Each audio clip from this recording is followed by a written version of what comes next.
Straight talk from Israel. You're listening to Israel News Talk Radio.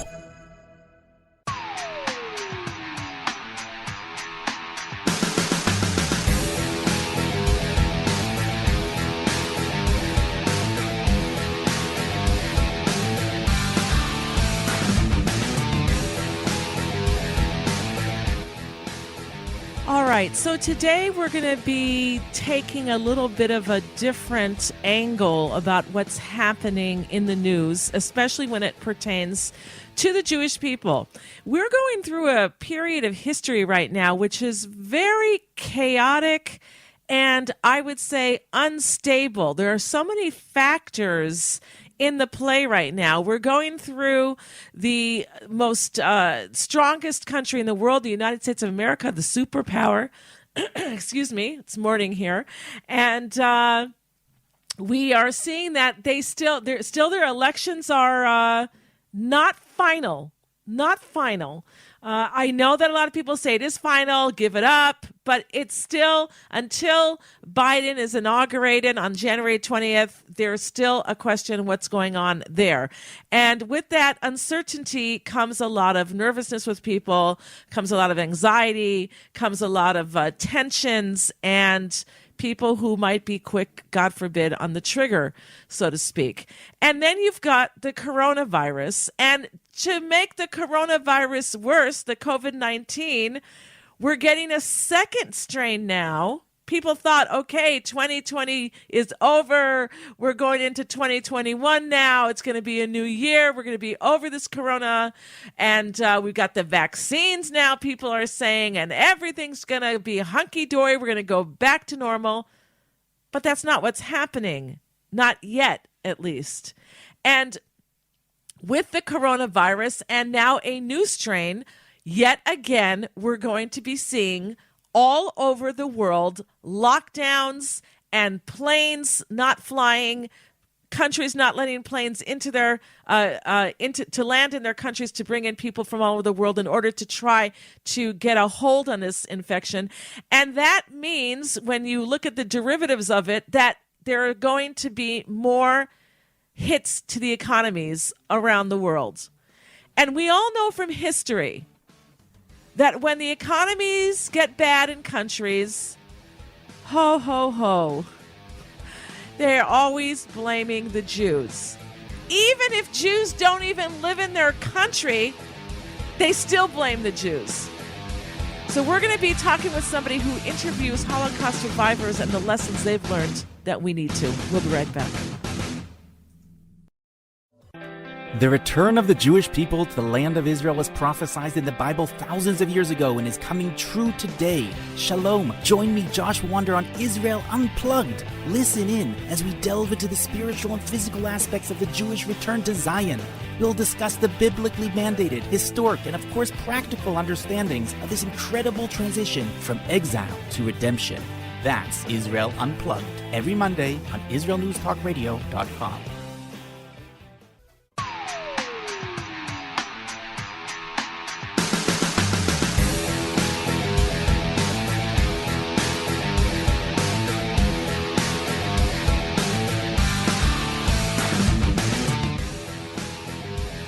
Well, as I said, today we're going to be doing a little bit of a different angle on the news and what's happening, especially as it pertains to Jews and anti-Semitism.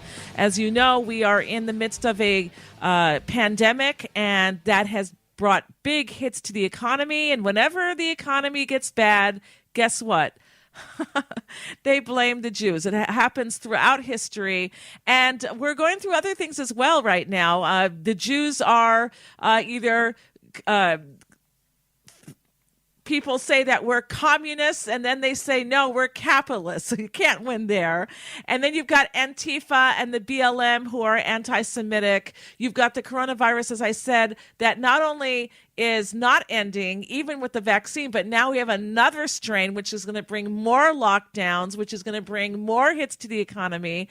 And our next guest interviews Holocaust survivors, and they tell him many times the signs that they didn't see. So I want to introduce our guest to you right now, who's going to talk to us about what he does and some of the experiences that he's had. And hopefully this will be an eye-opening show. Again, you're listening to the Tamar Yonah Show here at IsraelNewsTalkRadio.com. If you'd like to call in and weigh in on the issue, feel free to do so. The numbers are on our homepage at IsraelNewsTalkRadio.com. Our guest is Dr. Les Glassman. He was born and raised in a very Zionistic family in Johannesburg, South Africa. Les and his family made Aliyah in 1994, and they live in Jerusalem. Following in his father's footsteps, he became an avid stamp collector and was appointed International Israeli Philatelic Commissioner and has represented Israel worldwide, including Indonesia, Slovenia, Austria, Germany, and other countries as well. Dr. Glassman was asked by Wits University alumni of Johannesburg to be their representative here in Israel, and his passion is interviewing and documenting Holocaust survivors. And he has a YouTube channel with over 5 million views. I want to welcome to the show Dr. Les Glassman. Wow, Tamar, thank you so much for having me on. I really appreciate it. And it's such a privilege to be on your show this morning. Well, ditto. It's a privilege to have you here as well. You've done so many interviews. I see that you have over 29,000 videos on your YouTube channel. That's just mind-boggling. And I want to talk to you about what's happening today in the news, especially as it pertains to the Jews and anti-Semitism. And I imagine that with the interviews that you do on your YouTube channel, that you hear about how many of the Holocaust survivors just didn't see the signs that it was time to leave. So where would you like to start? Okay, so I'll just mention there was, I wish I would have done interviews even earlier on in my life, but when I was growing up, we didn't have video cameras, but I did meet some exceptionally interesting people.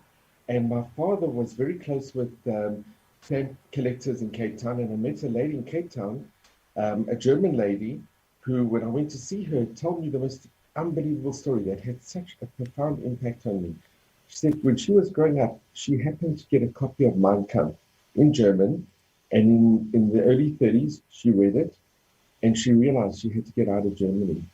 And that book actually saved her life, because she was a dentist, and she decided she can't stay in Germany after reading this book when Hitler came to power in 1933, and she decided to immigrate, and she left for South Africa, and she started a new life in South Africa. So this was the precursor. There were the signs, but a lot of people unfortunately couldn't leave, or it was difficult to leave. And then many wanted to come to, in those days it was mandatory Palestine, but there was the white paper. So if only more people would have had the insight to see the writing, the writing on the wall. But there have been quite a few that actually did want to leave, but unfortunately, because of the circumstances and the countries that wouldn't allow them into the countries, they couldn't leave.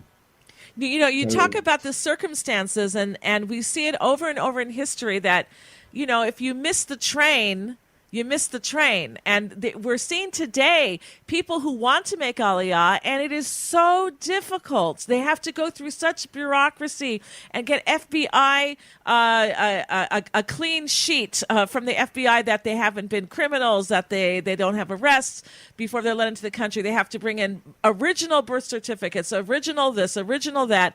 If you go on these Aliyah groups, people are complaining that it's so difficult. And now with the pandemic, we're seeing another lockdown on the skies where even if you want to make Aliyah and you get approved or you want to come to Israel, you can't even get into the country. So people have to realize that gates close, and it closed in the Holocaust. And for whatever reason, whether it's anti-Semitism or not, sometimes situations happen where things are closed and you can't just snap your fingers and say, okay, I'm ready to go now that I'm comfortable, I can go.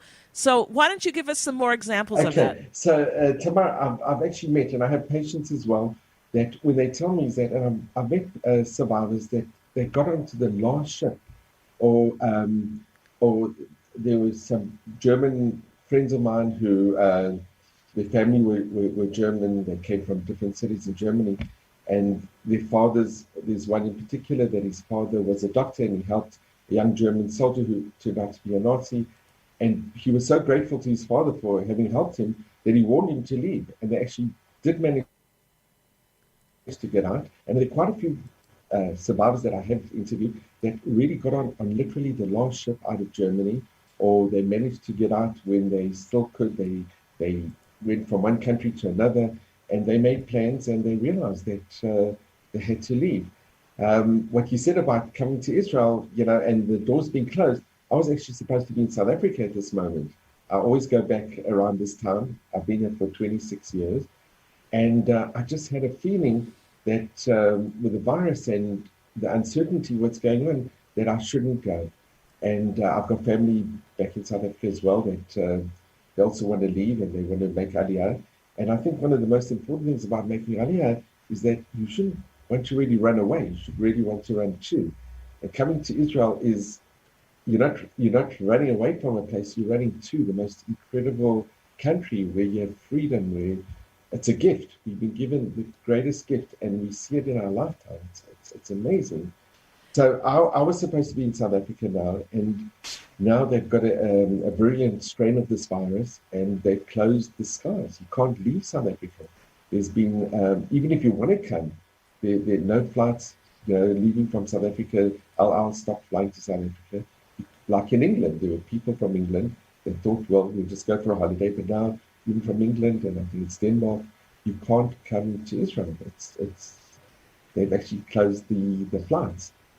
So one has to, I think, look at the whole overall picture. And when you see what's going on in Europe, and you see what's going on in America today, people that have planned to make Aliyah, and they plan to live in Israel,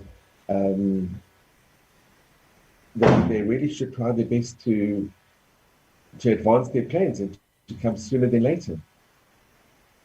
Right. And so maybe share with us a story or two about how you can really drive in this point. Okay, so what happened is that there was a lady that I met who it was an amazing story. She came from Hungary, and they were sent at the very end. The Hungarian Jews it happened in the late 44 that unfortunately Hungarian Jews thought that they were part of the Hungarian society. They spoke Hungarian, that they weren't really going to be affected with the transportations and the actions, and unfortunately. And it's unbelievable to think that the German army were actually losing, but they put all the efforts into still transporting, instead of using the trains for supplies, transporting Jews to Auschwitz. Anyway, she came with her mother, and she was in the line with him, and she had plaits. The mother, for some reason, made plaits on her hair, and she had blonde hair, and she was in Auschwitz, and when she came to the selection with Mengele, he said to her in German, and she understood German. She said, "Are you Jewish?" And she said she was. And he said, "But you don't look Jewish." Anyway, he said, "How old are you?" And she told the age, and he said, "Oh, you say you're older." And she said, "Where's your mother?" And she pointed to her mother. And her mother came over to the line that she was in, and she was in a way saved. She was saved from being in the line that was taken to the, unfortunately, to the gas chambers. And after she managed to survive the war, and afterwards she had great difficulty in leaving. She wanted to come immediately to Israel, but it was under British mandatory occupation in a way. They had the white paper, and they wouldn't allow Jewish refugees, even after the war, to come back to Palestine, to Israel. So they ended up in America. And then she decided that Israel's her home, and she came and she made Aliyah, and now her whole family have started coming back. So, sometimes it takes a bit longer than not, but I think that it's just amazing. And she was one of the fortunate ones. But you know what? Hold it right there, because we have to go to a break. And again, I want to remind you all that you're listening to the Tamar Yonah Show here at IsraelNewsTalkRadio.com. If you have any comments or questions, feel free to call into the show. Our numbers are on our homepage at IsraelNewsTalkRadio.com. We'll be right back.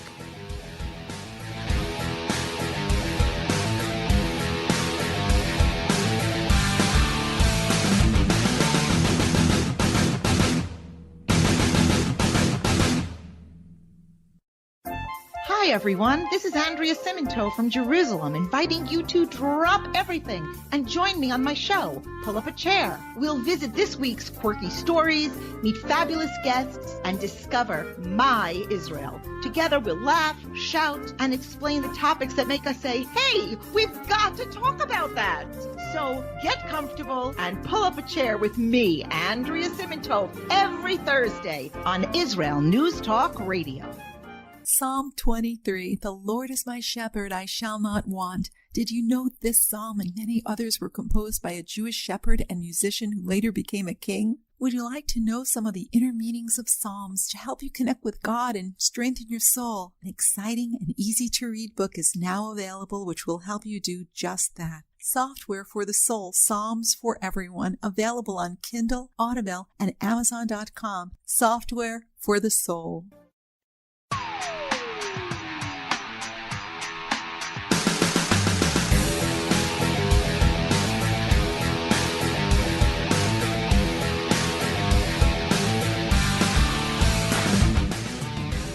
With all that's happening today in the world, we are seeing anti-Semitism raise its ugly head.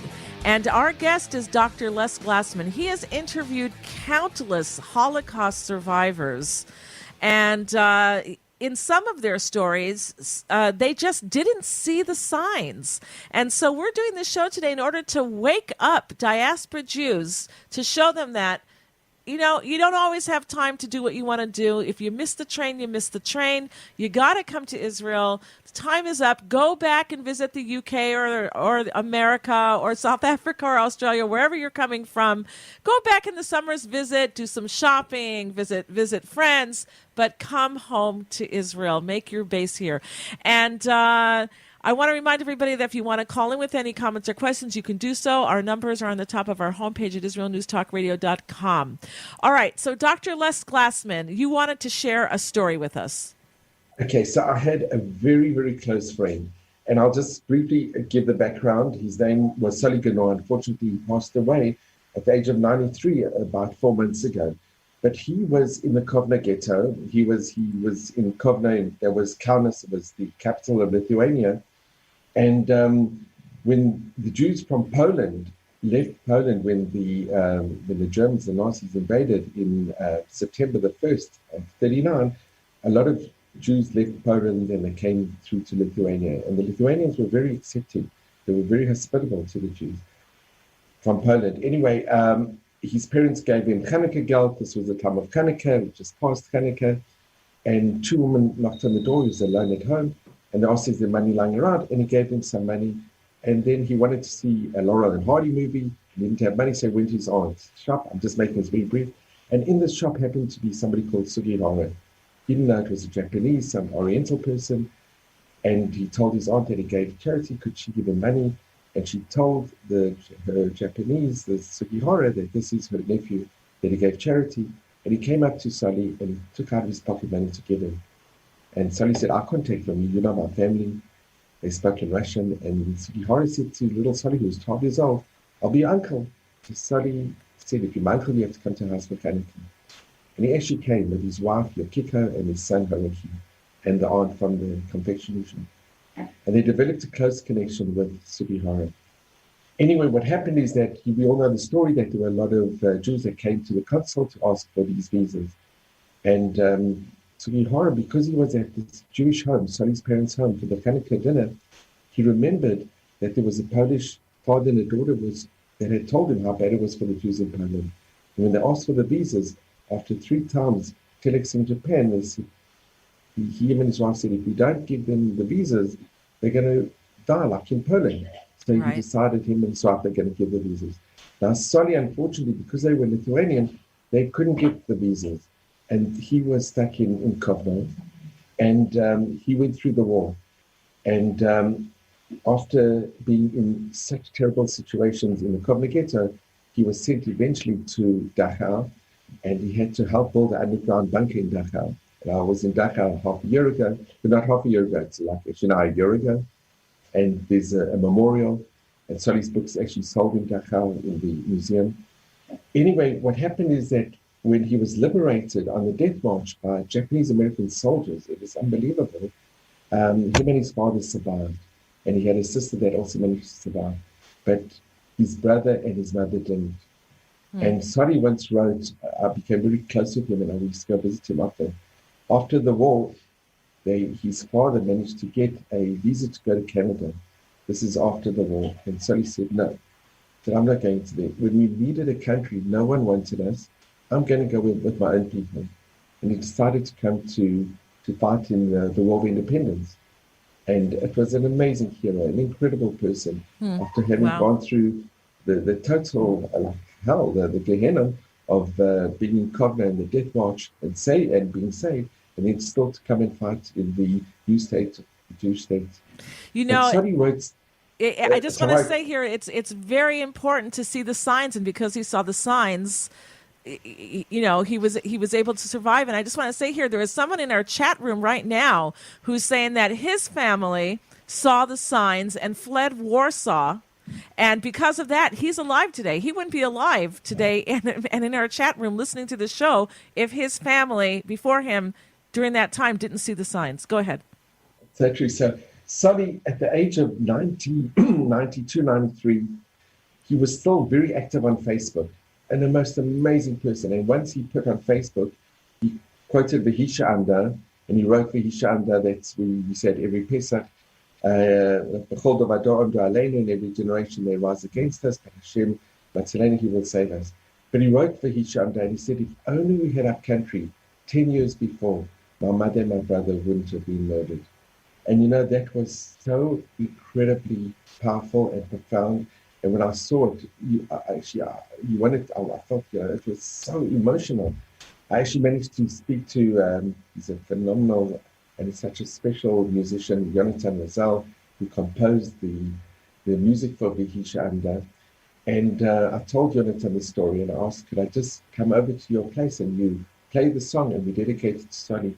Did know he has to actually see him, and I actually took him to see Solly.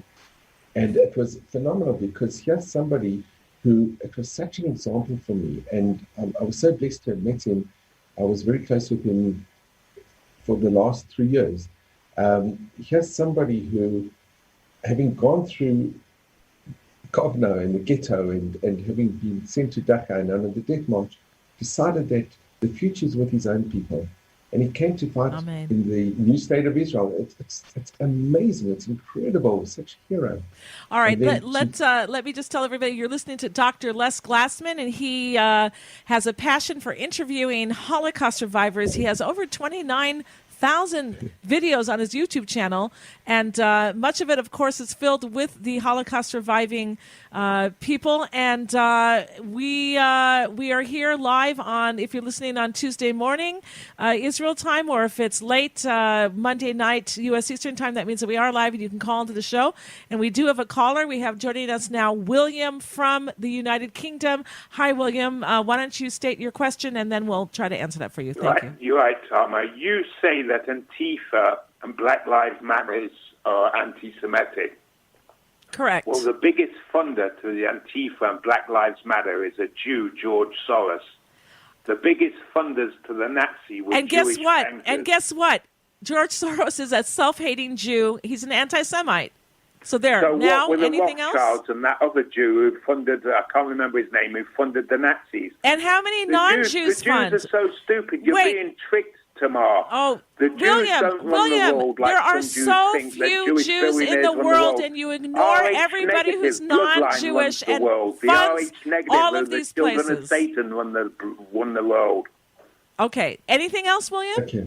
No, that's it. All right, thank you for your call. All right, so we got that out of the way. Here is a perfect example, Les, of someone who I believe that he thinks that he's a good person and that he's trying to show the world that because the Jews are behind it, because he wants to repair the world by using anti-Semitism, by saying it's the Jews' fault. Everything is the Jews' fault. Whereas we know that George Soros, who, by the way, is a Holocaust survivor himself, is doing everything, funding many organizations that are anti-Israel, anti-Jewish, but that's one person. He ignores all the other thousands of non-Jews who are doing this, not just against the Jewish people, by the way, but against all of humanity. So go ahead. What do you want to say? Tamar, I couldn't agree with you more. George Soros it's very controversial because during the Shoah, they say that he possibly collaborated. I don't want to get into that, but George Soros is an exceptionally controversial figure, and it's caused a lot of problems for the Jews, for those in Hungary as well, because his policies interfering in Hungarian politics. It's caused tremendous, that in itself has caused anti-Semitism. But, I just want to mention something. We see something happening right in our own today and yesterday, in the last few days. The EU court made a decision now, and Jerusalem Post had a very amazing frontline saying that their decision is happy cows over happy Jews. They're actually banning shkita. Shechita is the ritual way how Jews are commanded to kill animals, so it's painless and it's quick, and that's what is called shechita. Okay, go ahead. But what's very sad is that this court case that came to the EU court was supported by the left wing, those who are for animal rights, and also the right wing.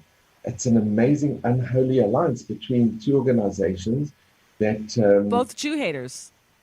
It's very sad, and we see it's a precursor. Hopefully not, but it's a precursor to the next stage, which they'll say, well, now we for children's human rights, so there shouldn't be circumcision. And the Israeli ambassador in Belgium, Emmanuel Nachshon, said something very, very, very profound. He said, after the court ruling, which is a catastrophic decision, a blow to Jewish life in Europe, apparently, to leniency and diversity are empty words that open the eyes of every European. And Moshe Kenter, who I've actually met, who's been here in Israel many, many times, he's the president of the Jewish Congress, the European Jewish Congress. He called it also tragic, and he said it tells the Jews that our practices are no longer welcome, and therefore it's a short step for telling Jews that we are no longer welcome in Europe. Wake up. When someone says they want to kill you, believe them. All right, we need to go to another break now. Again, we're speaking with Dr. Les Glassman. He has interviewed Holocaust survivors over and over on his YouTube channel. You can go check him out. Look for Les Glassman. We'll link to it on the page where the show is podcasted. Don't go anywhere. We're going to be right back.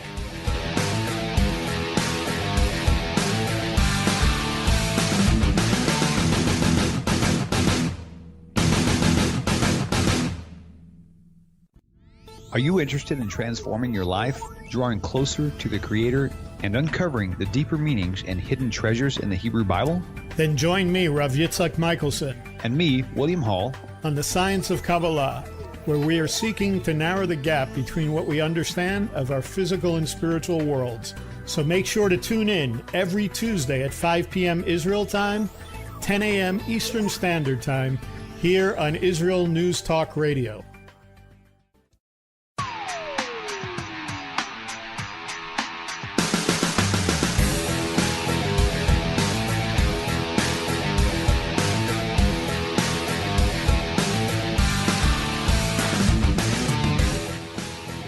All right, we're back here at the Tamar Yonah Show on IsraelNewsTalkRadio.com. Our guest is Dr. Les Glassman, and he interviews Holocaust survivors, and he hears their stories. They're up on YouTube on his channel, and again, we will link to that to that page there where you can listen to the interviews that he puts up there.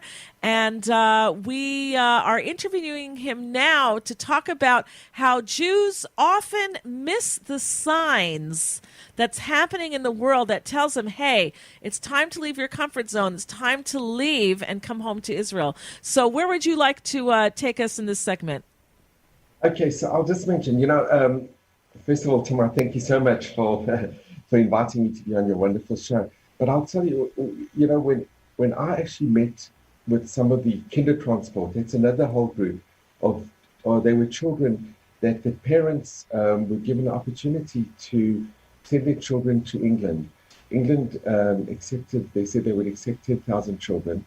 And it must have been the most difficult decision for a parent to send their children to a foreign country with a foreign language, not knowing if they're going to see them again. Right. And they had the insight and the foresight to think, for the future of our child, we'll do it. Right. And when you meet these survivors who were Kindertransport, who were taken away from their parents and they were sent to England, and many of them, it was they never saw their parents again. Their parents, unfortunately, were taken to the various camps and were murdered in the various concentration camps all over Europe. But when you speak to these Kindertransport, and it took them a long time. They were very upset that their parents actually, they felt a bit abandoned in the beginning, because imagine you're a small child, you somewhere 6 years old, but they actually survived. And they look back now and they realize that the parents made the greatest sacrifice in order that they should live. And having gone to quite a few of the homes of survivors, and they show me their pictures, and you see photo albums of families that unfortunately didn't survive, when possibly if they would have left a little bit earlier, those pictures would have been real families. And now all we have left are the pictures of the families that once were. One of the most amazing privilege that I have is when you actually speak to people that were saved by righteous Gentiles, and how they put their lives at stake in order to save basically strangers under tremendous difficult situations, where not only were their lives, but their family lives were also put on the line. And I met, and the thing is, when I speak to the survivors, I always end off and I ask them, what advice would you give? Right. What advice would you give to your grandchildren, to the future generation? And it's incredible to hear, their words of wisdom and their life experience. And they say, today we are so blessed to have our own country, that we don't need the favors of others. We can rely on ourselves. And they say we should have a strong country, a strong Israel, and the security knowing that we don't have to run away, that we've got our own country. They say that is our future. And it is such an amazing thing to hear from somebody people have gone through such terrible experiences in the Shoah, and now they are at rest, and they're so content knowing that, thank God, we have our own country, and that welcomes Jews from all over the world. And we're seeing Jews coming from Ethiopia, we're seeing Jews coming from all over. And my advice, after having spoken to survivors and having had the great privilege, because it's a tremendous privilege to go into the homes and for them to open up their lives and to let me document it, is to learn from it and just to be so appreciative that, and I remember Solly's words, he said, if only we had our country 10 years before. Well, thank God today we have got our own country, and we should all come here and we should be so grateful that we're not running away, we're running to the most incredible place that we've been blessed with. So, saying all of that, and with all the experience you have under your belt interviewing people who didn't see the signs, what would you tell people today? What signs do they need to look for to convince them that that their time is over for safety and for identifying as an Argentinian, or identifying as an American, or identifying as a French Jew, or identifying as something else other than being a Jew. So, I'll just mention something which I thought was unbelievable. In 1880, there were 88% of the world Jews lived in Europe. Just to think, it was only 1880, it's not so long ago. 88% of world Jewry lived in Europe. And today, it's 9% of world Jewry. And having come from South Africa, where, schools were built in certain areas, and you always see these areas, it's not permanent. It really, you don't, when you build a shul outside Israel, you think it's going to be permanent, but it's not permanent, because these beautiful structures that once were magnificent communities are gone. And you go to towns where there was thriving Jewish communities. I'm speaking from the South African, or my wife's from Zimbabwe, from the Rhodesian experience. These communities have just disappeared and vanished. But when you come to Israel and you build, it's for the future, and you know that you're building something that's going to last. So my advice is, we do see it. It's not, look what happened at the Tree of Life in Pittsburgh. It was the beginning, and hopefully it will be the end. But things are not the same. Jews are, unfortunately, in Europe, their situation is not as secure as it was maybe 10 years ago. We see the rise of, it's inexplicable why there should be such anti-Semitism. And as you said in the beginning, either we blame this being the communists or the capitalists. It's like a no-win situation. But thank God we don't need special visas to come into Israel. Here, thank God we allowed, this is our home, and we just want to welcome all our brethren back to the promised land that Hashem has given to us. So what made you come to Israel? I imagine you met your wife in South Africa? Okay, so our family came from Lithuania, and the majority of the Lithuanian Jews were very Zionistic. Okay. My great-grandfather sent his wife and my grandmother when it was still under the Turkish rule, and they came to Jaffa, and we've got the original letters that he sent back. They would communicate in those days by letters. And so I came from a very Zionistic family, and we were just instilled. Being in South Africa, I went to dental school with a kippah on. I never experienced anti-Semitism. I had a very good life growing up in South Africa. I worked in Soweto in the black townships in different clinics with a kippah on always. And I didn't leave because of any negative. I just felt that that wasn't my home. My home was here in Israel. And my wife as well, she had the same feeling. Her family, looking at on her side, she had her Zayda, her grandfather, decided to leave Latvia. They came from Libau, and he came to South Africa. And he had another brother that actually was in the Maccabi Games, and he came in the 30s. And he came to, in those days, Palestine, and he loved it, and he decided also to leave. And only her grandfather and her uncle are the only remnants of that family from Libau. The rest, unfortunately, were all killed.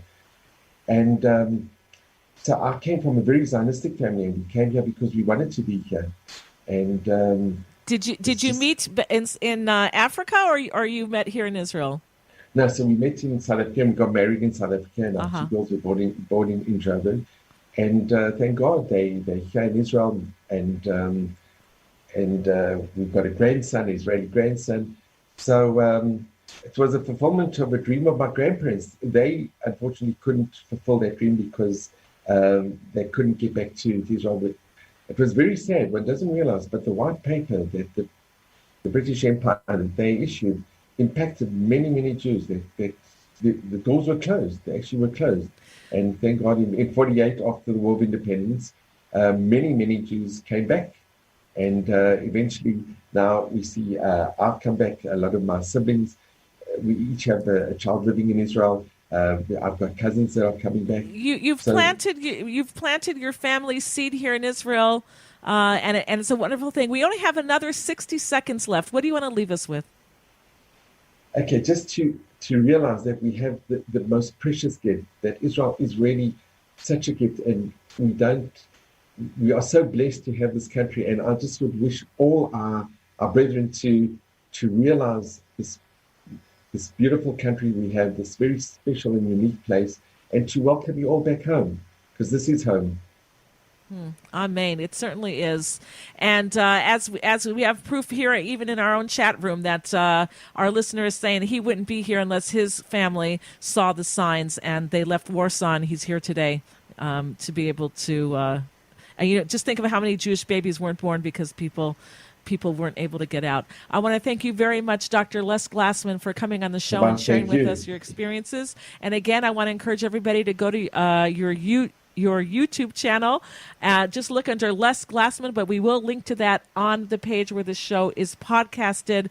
And again, to all of our Jewish brothers and sisters, please see the signs that they're the future of the Jewish people. We know, even according to the Bible, that it's going to be here in Israel. It's not going to be in Paris or in Muncie or in Joburg or in Melbourne. It's going to be here in the land of Israel. So come now while you can come happily with all of your things, instead of having to, God forbid, run out with only your shirt, or not even be able to run out at all. Thank you for being with us, everybody.